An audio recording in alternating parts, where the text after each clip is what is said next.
As therapists, we know that in order to help other people improve their mental health, we have to deeply understand what their lifestyle challenges are.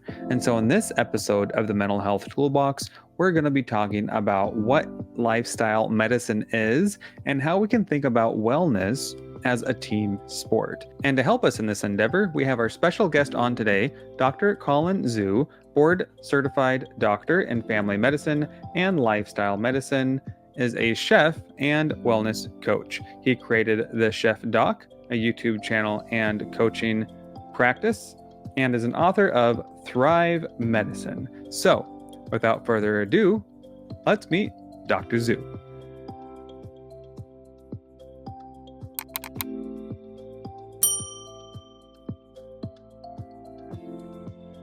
Hello, Dr. Zhu, and welcome to the Mental Health Toolbox podcast. So glad you could make it today. I'm thrilled to have this chat with you.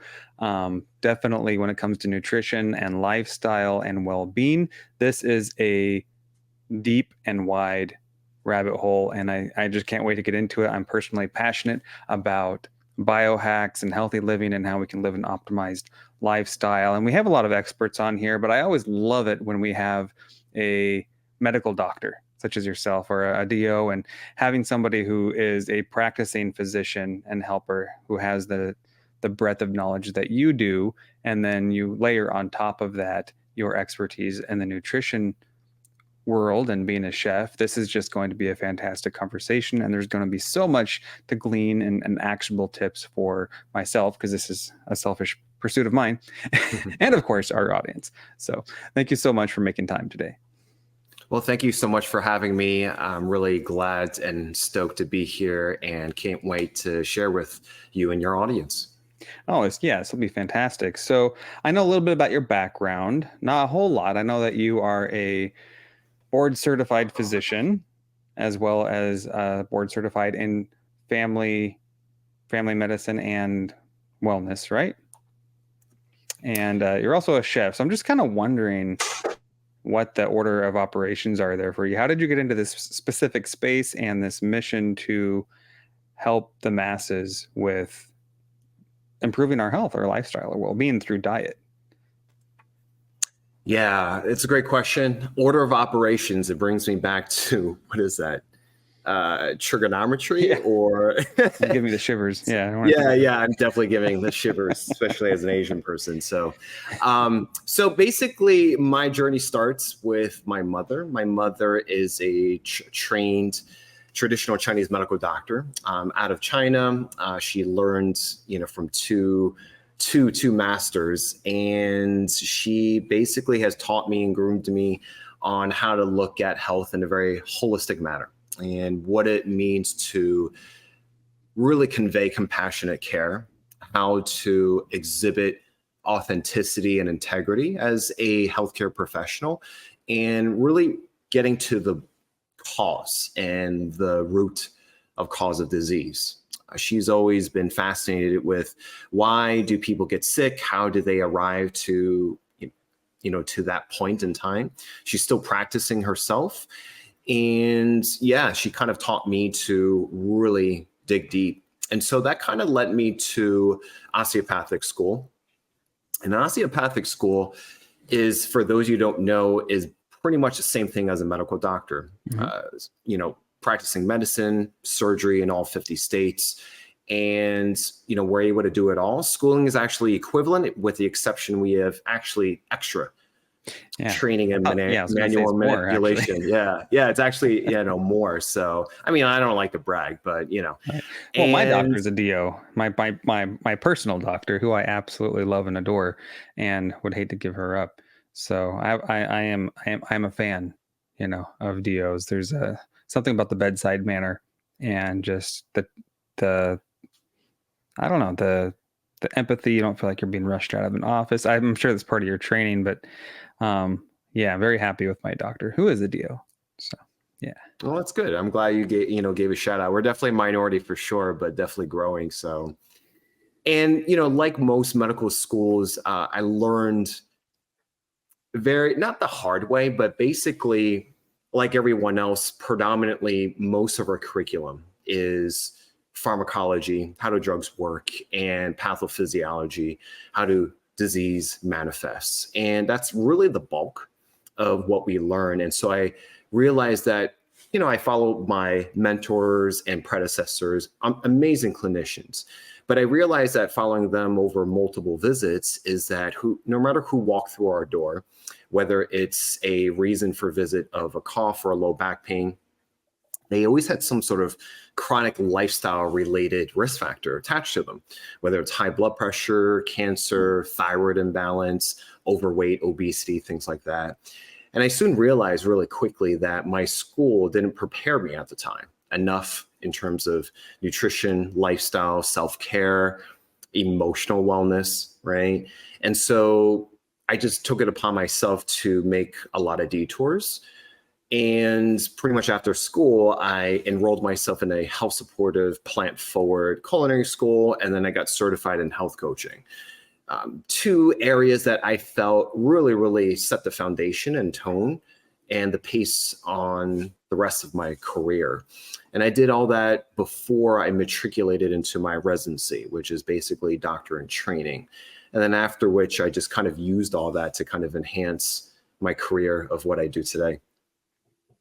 That's so fantastic. So you knew you wanted to become a health coach at some point, and then you became more specialized in the diet, nutrition, that aspect of things, which it's a fantastic compliment to being a doctor, right? How many times do we go into a doctor's office and they say, "Oh, diet and exercise." What does that For even sure. mean?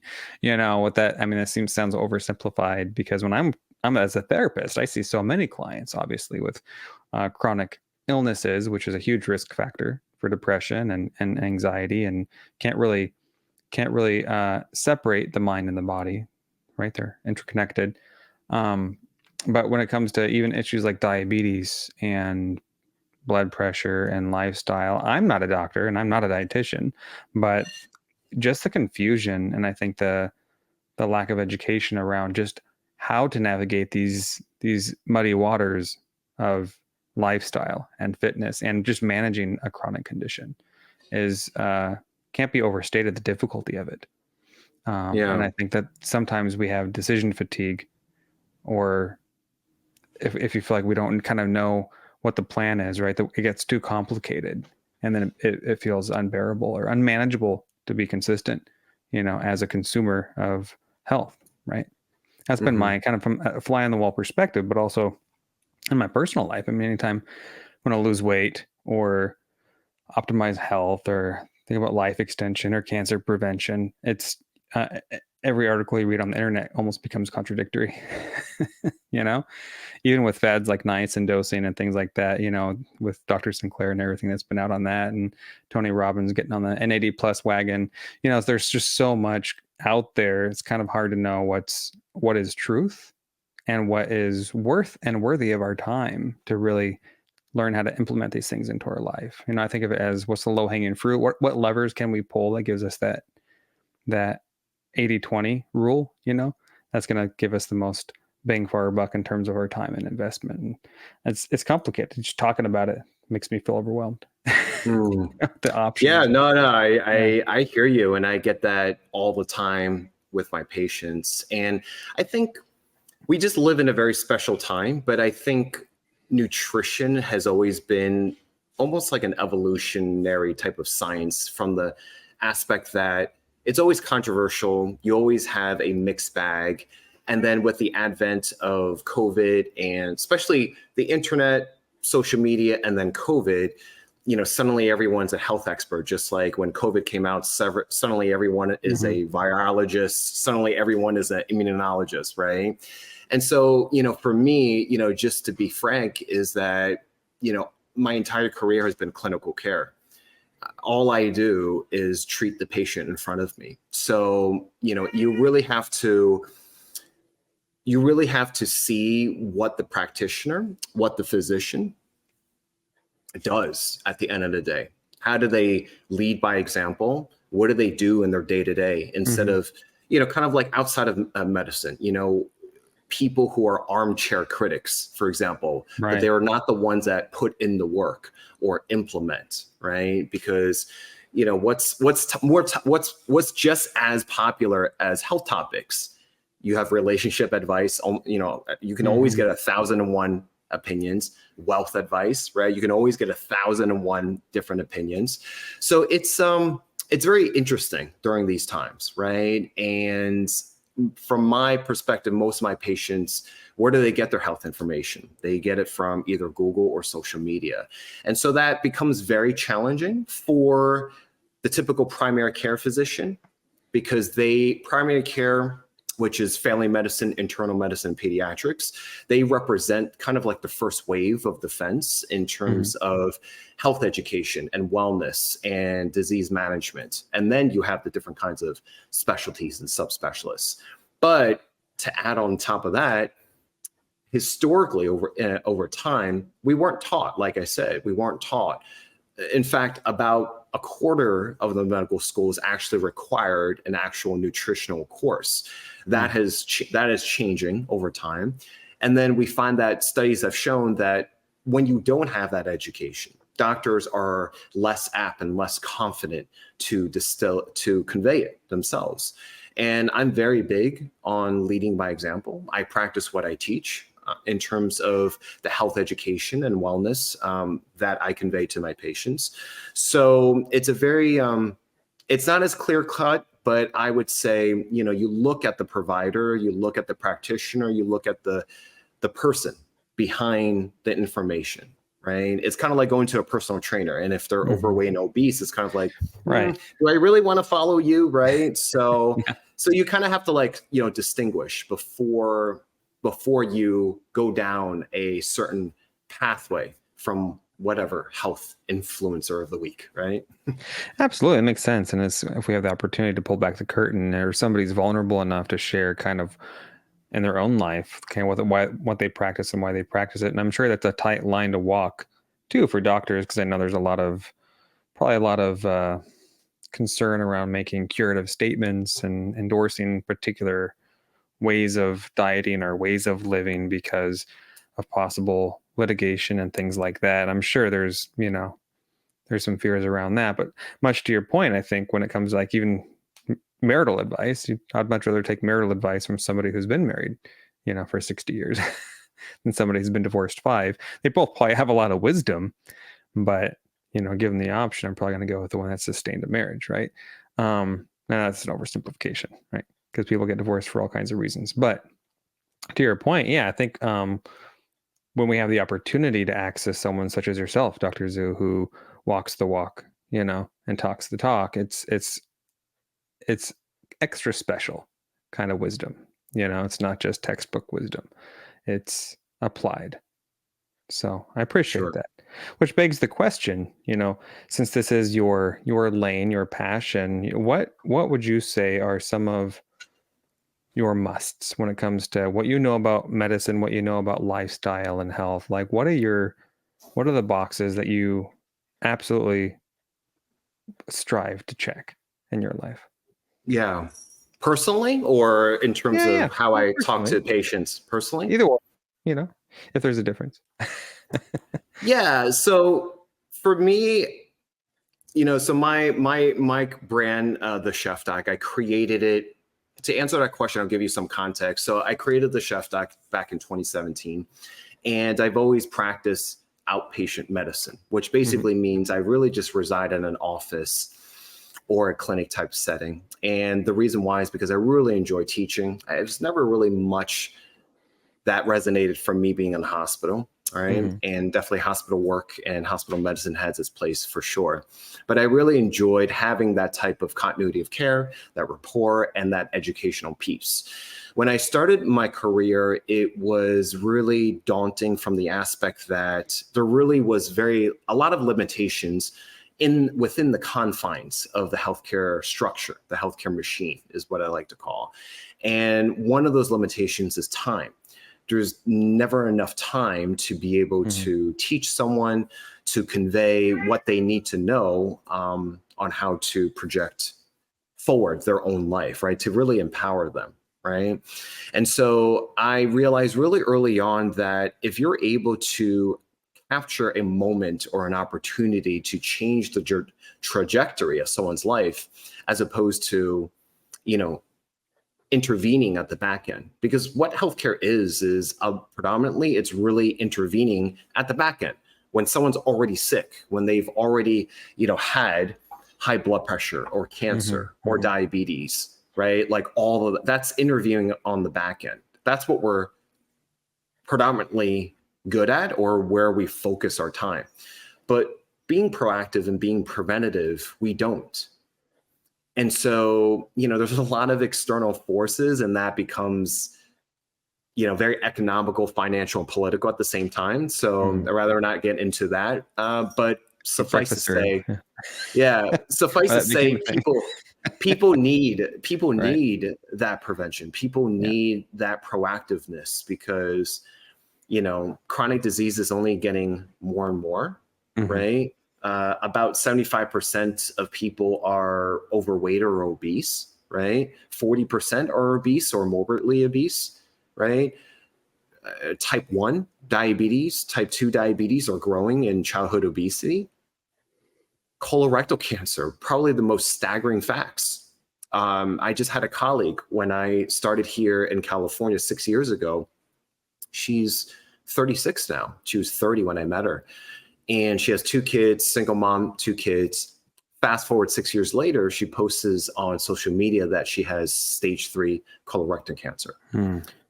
Screening for colorectal cancer originally was at 50. Now we've changed it down to 45. So you see what I'm saying is that chronic disease is hitting more and more.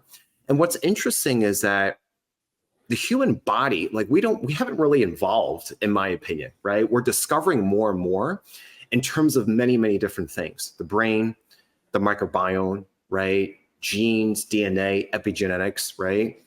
But we haven't really evolved that much. What has evolved is technology and culture, right? That is fast tracked, very, very fast. And then now you have AI, right? And so the stuff that we've created, especially, for example, I'll give you an example, since the 70s, right? The food industry has totally changed. Obesity started rising from that point on.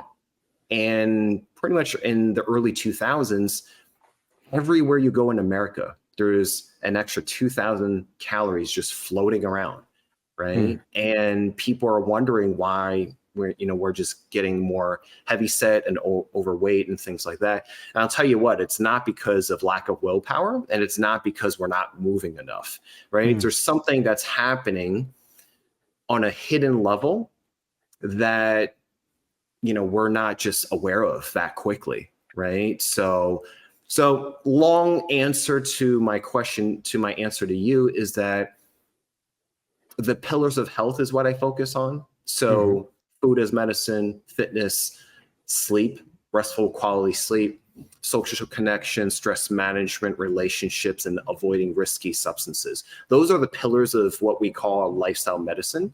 Me personally, I focus on thriving. So thriving is really understanding what is meaningful for you and what is considered, what constitutes as passion and purpose for you, right? Sure. And what has impact. So that's the kind of work that I focus on, and I help others to carve that out for them.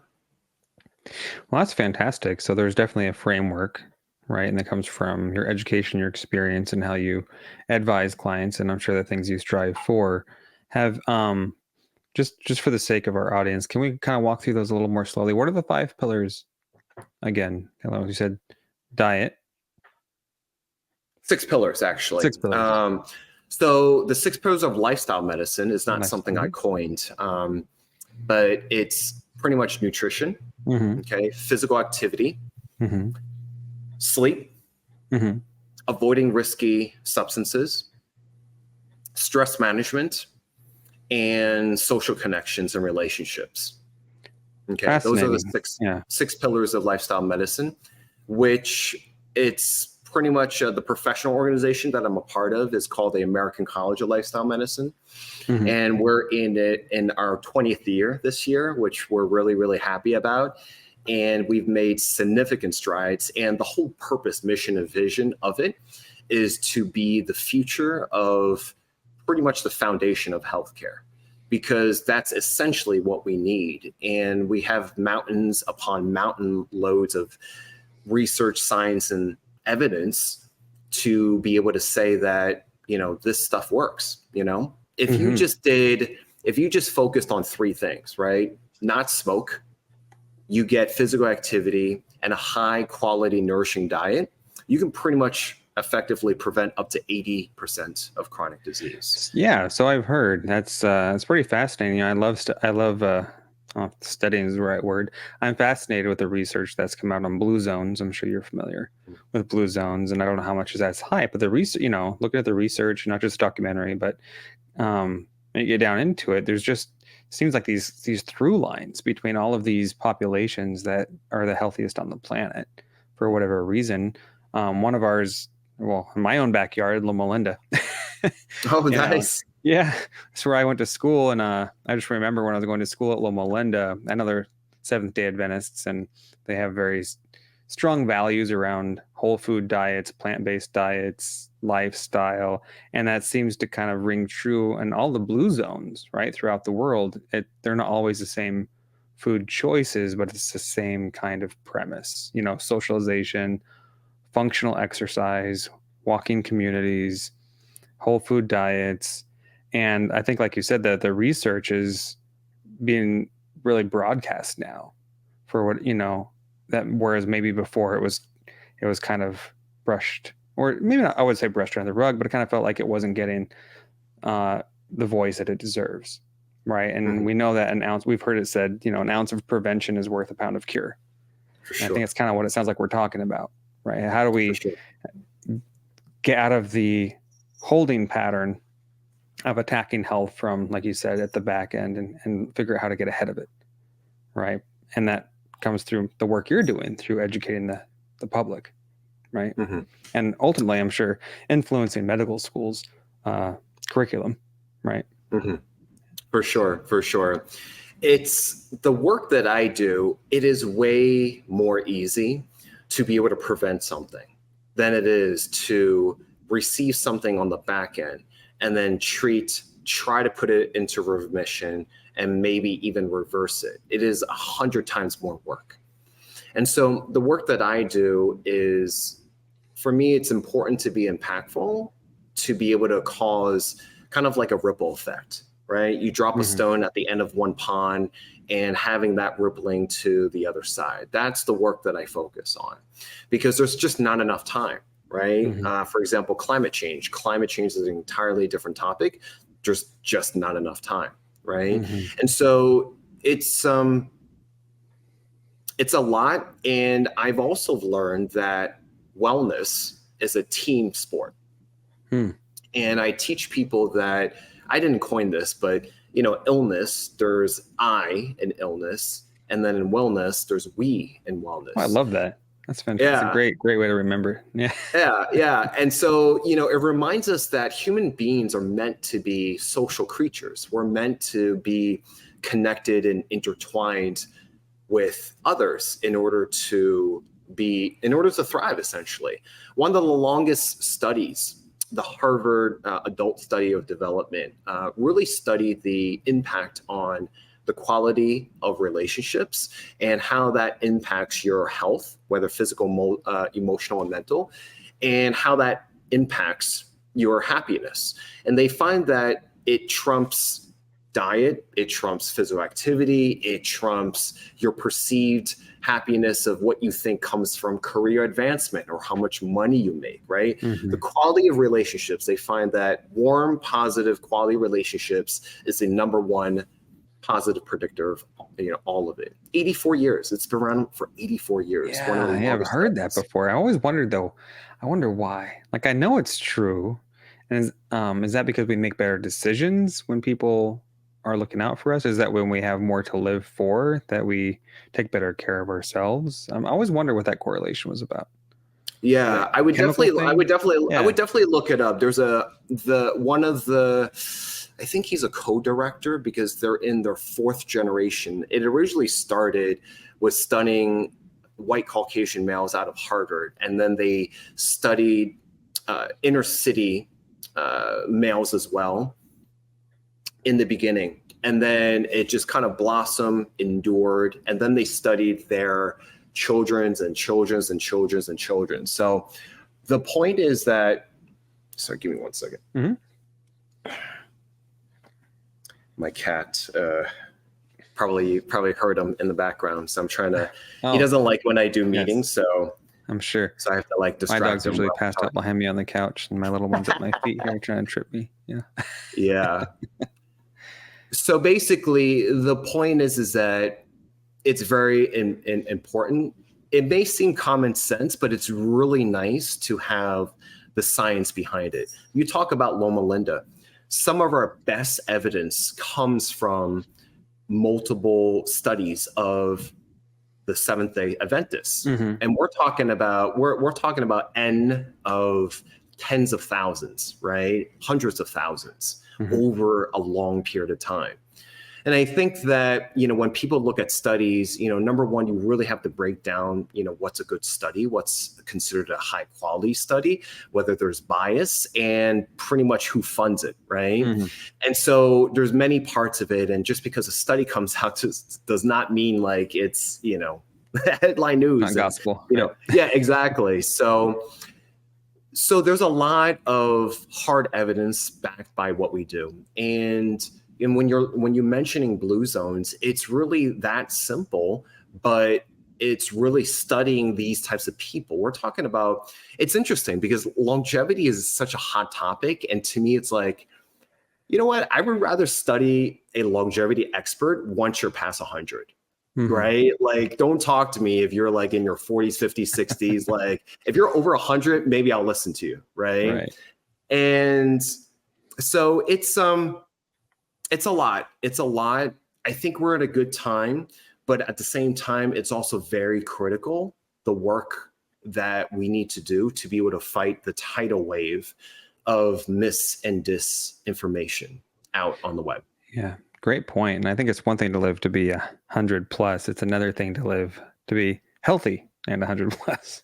For sure. I don't think anybody wants to live, in a hospital bed for 30 years and say, I made it to 100 if they have the option of doing cartwheels at 100. Big difference, right? Yeah. Lifespan and health span is what we call it. That's what I was thinking. Yes. I know there's a simpler way to say it, but yes, absolutely. Health span, super important. Quality of life. Right. And so I don't think anybody would argue that it's a worthy endeavor. It's a worthy cause to strive, right? To have a quality life for a myriad of reasons, to see your great-great-grandchildren, to experience as much beauty as this life has to offer, to live longer, to serve others, wherever your values are based, right? I think we all have a motivation, but I think what we lack is direction.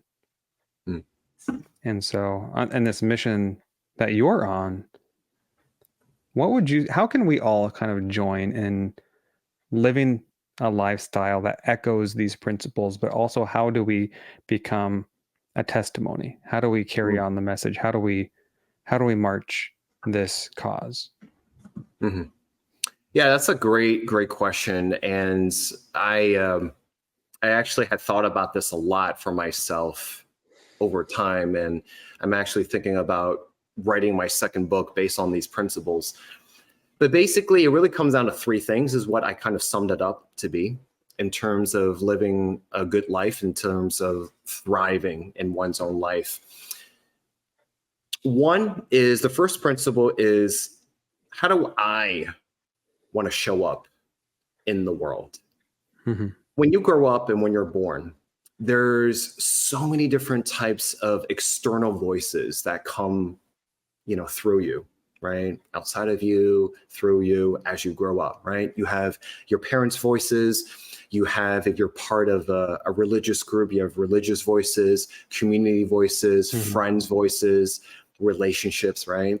And sometimes over time, that chatterbox, right? You work a lot with mental health. That chatterbox becomes the foundation of just not having a good solid self-esteem, self-worth.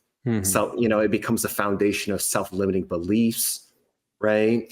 And so the first principle is, how do I want to show up? Not how do others want me to show up? And that can take a lot of time in terms of what some would call like self-discovery, a period of solitude, right?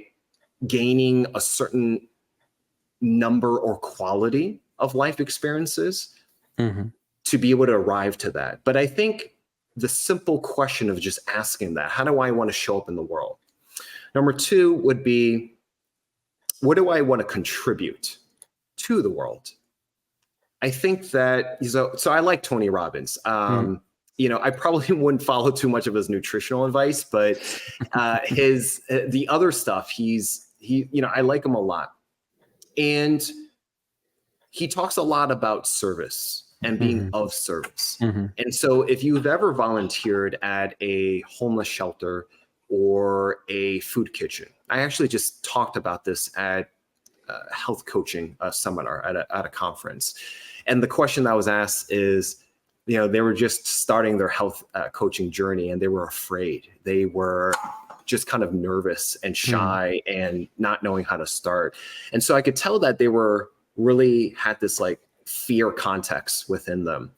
And so I said to them, I was like, have you ever volunteered? Have you ever, volunteered? And because if you volunteered, for example, at a homeless shelter or a soup kitchen, it's a perfect example of giving yourself and being of service to others. And when you do that, you redirect the focus from yourself to others. So you basically don't have time or energy or context to think about yourself. So when you're in your fear, when someone's in their fear, in fear, right? They're focusing on themselves. And so when you're able to focus on others, being of service, then it helps you. It helps you to not be just in that mode of focusing on yourself and just, that running hamster wheel of, how, am I enough? Am I, can I do this and do that? Right. And so that doesn't get reinforced. But when you reinforce being of service to someone else, then you're able to give to others and you're also able to give back. So how do I contribute back to the world? And then thirdly is, what can I leave behind? Right? Because we're all going to pass on, right? We haven't really figured out that live forever elixir or fountain of youth, right? But legacy. Yeah, it's legacy, essentially. What do I want to leave behind? How do I want to be remembered? And a common question that I give for my clients when I coach is, imagine if you are at your eulogy or someone is at your eulogy. How would you want them to express words of you on that day? How do you want to be remembered by? That expression of no one, pretty much no one will remember what you say, but they'll remember how you make them feel. Right. Right. And so interestingly enough, that makes a very indelible impression. So does a certain type of legacy. And legacy is usually connotated positively, right? So, and I think that's great. And I would say a bonus principle to that is teach someone else, your skill set, your passion. Inspire someone else, right? Be a mentor towards someone else. Like the concept, the nonprofit organization, Boys and Girls Club, it's kind of like one of the longest running ones, right? Simple principle of mentoring youngsters, right? But I would say, man, you need mentors everywhere. Absolutely. Right? Give back, inspire others. That's how you create and continue that ripple effect. So those are kind of my principles that, I would, to answer your question in terms of how would you thrive? How do you get the most out of life, which is the most non-renewable resource that we have. It's not Right. money. You can always Right. make more money, but you can't It's make time. back your time. Yeah. And your health is your wealth, right? If you don't have your health, nothing else works. Mm-hmm. Absolutely. Mm-hmm. And I love the analogies you give and the principles. It's that whole hand up, hand down picture that, I keep in my mind is how do we be of service to others, and what mentors can we seek out to help us become the people we want to be. Like you said, that first principle, showing up as our best self, right? And that requires finding the guides, right, who are 10% ahead of us in their journey, who can impart their wisdom to us, and then we can in turn pay that forward and impart it to other people. And then we have this beautiful chain of support, right? And if we're all living that way and taking care of ourselves, then we all benefit, right? And as a collective, to be sure. Yeah. For sure. Because we're only here for like a brief moment, like a speck. Flash in the pan. Yeah. Right. Like really fast, And Yeah. if you look at what's going on in the world, it's like, why can't we just all get along? Right? Like, Right. why are we so against each other? Yeah. I think it has to go, is that, difference between the abundance mindset and, the limitations, right? Thinking that there's scarcity, right? There's a scarcity and there's not enough to go around versus there's enough for everybody. For sure. How do we help each other win? Because if you win, I win. Right. If I win, you win. That goes back to, we can keep going down this, this tunnel, but like the whole idea of filling up your cup, right? Before you can show up your best for other people versus always running on empty and then getting burnt out and resentful, right? And then feeling taken advantage of, or vice versa. And so there's so many ways to fill our cup. A lot of that's through the way we live our life, our lifestyle. But as we talk about this, I start thinking about the biggest objection or a barrier in my mind that comes up when I start going deep on this. Thinking about my values and my lifestyle and what do I want to be remembered for, and how do I show up? And it's not sometimes a lack of goals. It's sometimes competing goals. And how do we negotiate all of the things that we want to do with this precious thing called life? How do we prioritize this non-renewable resource of time? And that whole idea of balance is somewhat of a myth. How do we negotiate it? I think is the struggle, right? And I think priorities is very important. I haven't met one person that is not quote unquote busy, right? And I think the American lifestyle is we seemingly are busy, but are we productive? And so, a lot of the clients and patients that I see nowadays are kind of like in their 20s and 50s, and they're just busy. And like in my mind, I'm like, busy doing what?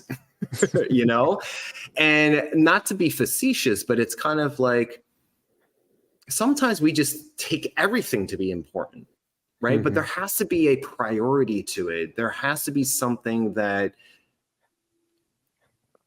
needs to be not necessarily addressed, because I like to focus on being, like the human being, as opposed to the human doing.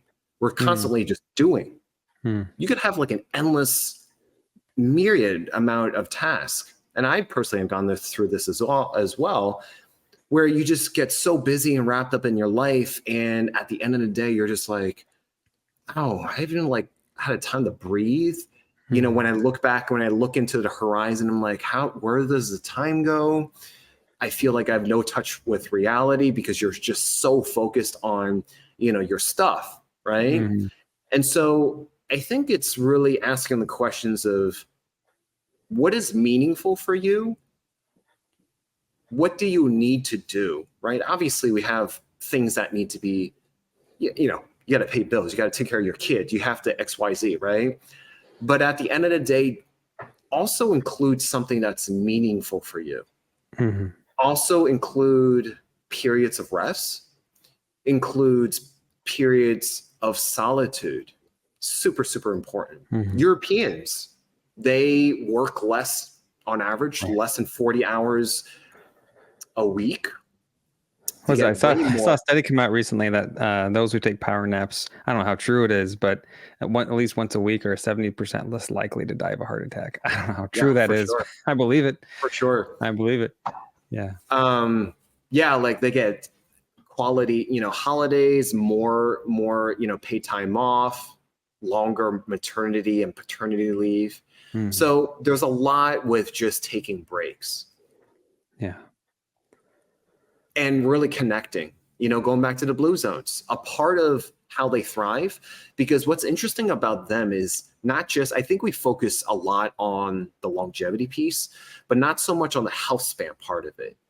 And being a clinician for all of my career and being a family trained, family physician, you see people, I've delivered kids, I've, dealt with,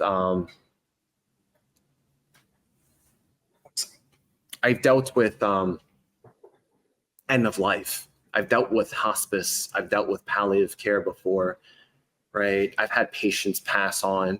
Mm-hmm. And so you see the entire span of things. And so a lot of times, yeah, we're focused on a lot of living longer, but if you had those extra years, what are you living it for? Mm-hmm. You're going to die eventually. All right. See, Right? we just went deep in this episode, and you all thought we were just going to talk about food. I mean, you wanted to go Yeah. off the cuff. Yeah, So, I love it. I love it. Yeah. So it's kind of like, okay, so I'll grant you 5 to 10 more years, but what are you going to be living those lives for at the end of the day? And in blue zones, they do so much with community. There's not one concentration of sanitarians that are not part of a really deep rooted community, which whether it's the Moai, which is kind of the Japanese of having these brethren, like they're not even blood related, just like brethren like members of just like besties, BFFs, right? But for several decades. I don't know about you, Patrick, but I kind of find it hard to make newer friendships in this day and age, right? Or at least when you get older, for me, it's a lot harder to be, having friends. So my point is that cultivating the relationships that you have is super, super important, right? And to me, also, what I've also learned for myself is that just because you're blood related doesn't mean like really anything. I think relationships in terms of that two-way street. One second. Sure.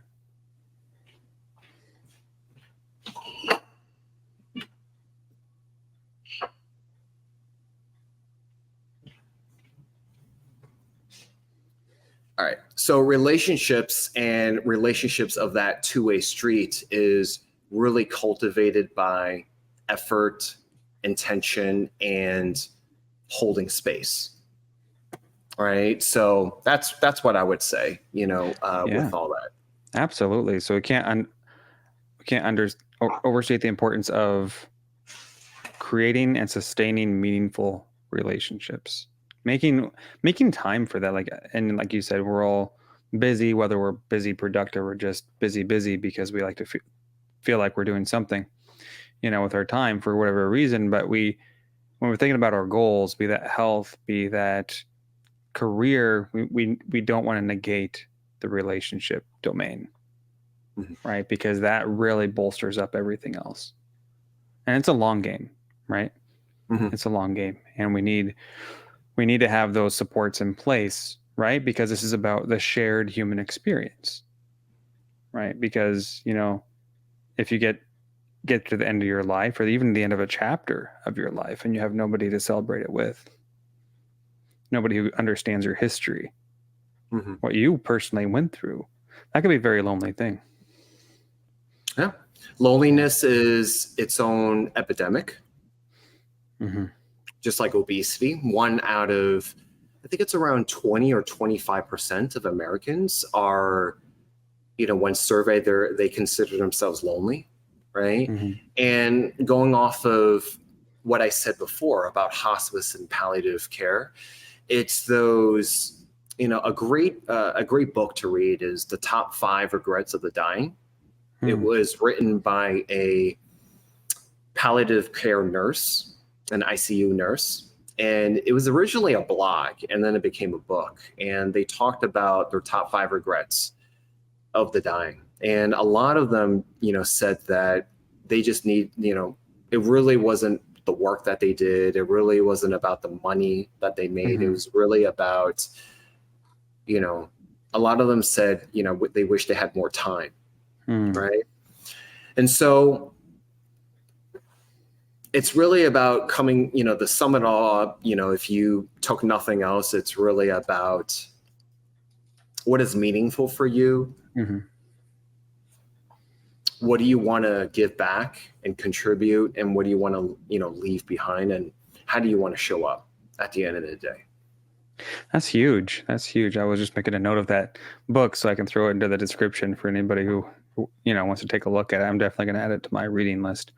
And that's what makes your perspective, Dr. Zhu, so special, is because I knew going into this chat that you have this unique vantage point, because I see people at their most intimate emotionally, right? And I take that responsibility to heart. It's an honor, it's a privilege. You see people at their lifespan and an intimate level. So you go an extra layer deeper with it, is because you've seen it. You've seen what the implications are across the lifespan. You see when people say yes to one thing, what they're saying no to, and vice versa, in their life choices and their lifestyle, and which makes me such a big fan of the work you're doing. Because it's not, like we said, it's not just about food. Yes, you're the chef doc, but you're really on a mission to help people thrive, right? And which is one of the reasons we're talking about meaningful work, that I created this podcast, is because it's at least a small thing I can do to help raise awareness for the work you're doing, right? And that's meaningful to me. And I really appreciate you making time today to be on and to share your wisdom and all the wonderful things you're doing. And always welcome back on.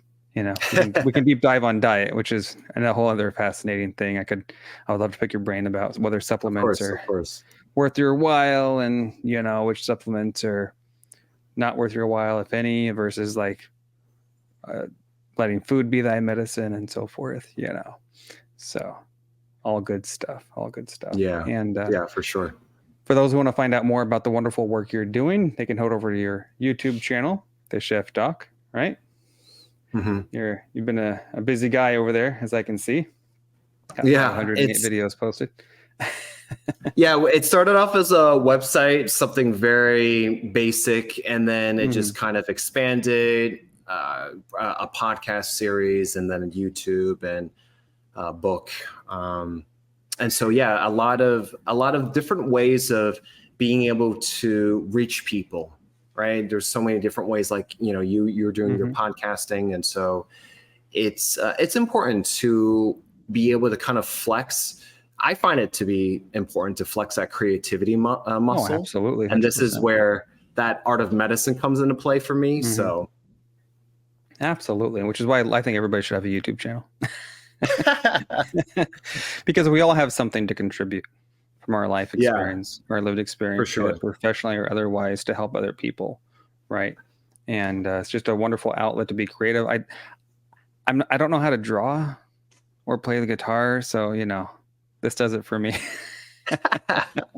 No, I think if you can use your own voice, I think podcasting exploded, especially during the pandemic. And for me, it happened by accident, having a podcast. I just wanted to narrate my own audiobook. And then, I just found out about podcasting, never listened to a podcast episode before. And then almost 5.5 years later, here we are. So. Yeah, excellent. And the Chef Doc app, that's, I know you said going through some changes, but it's just highlights the wonderful work you're doing here. Coaching and so forth, and you have a book that you've published, right? I know you said you're working on the second book, but Thrive Medicine. Yeah. Yeah. Thank you. Yeah, Thrive Medicine came out, kind of like the same time when the Chef Doc came out, 2017. It's kind of half memoir, self-help, memoir, as well as kind of Hmm. self-empowerment. I really enjoy the self-help space. But like you said, kind of piggybacking on what you said, it's one thing to have goals, but it's another thing to have action behind those goals, right? And Hmm. I think a lot about, no matter whether we're talking about health, relationships, wealth, all these different things that we're fascinated and love talking about forever. It's really about taking the first step. And in the world that I do, it's, in order to practice wellness, which is the long game, it's really about, the core of it is behavior change, lifestyle Hmm. changes, Hmm. right? Getting into the essence of how you came to arrive to this moment as part of my work, right? Yeah. And so a lot of it is understanding that. What is the narrative? What's the story, right? And then just doing little actionable incremental steps, baby Yeah. steps. So Maybe we'll title this episode "The How to Practice Wellness." I think that really rings true. What do you think? mhm. Yeah, sounds good. Or Yeah. wellness is a team sport. Oh, I love that. Wellness is a team sport. I love that. We'll run with that one. Well, Awesome. I appreciate your time, Dr. Zhu. I know you're a busy guy, and just been really fun chatting with you. Like I said, you're always welcome back on. Just tap my shoulder. There's always room for people like you. So Oh, thank you. appreciate And the I work you do. appreciate the work that you do. So thank Oh, you for creating my this pleasure. space. Absolutely. You have a fantastic rest of your week. Okay. All right, you too. Take care. Thank you. Bye bye. Hey, if you're getting value from this content and you haven't done so already, be sure to like and subscribe to the YouTube channel and podcast, and be sure to subscribe to the MHT newsletter. That way you don't miss out on any new content as it's released. Links in the description.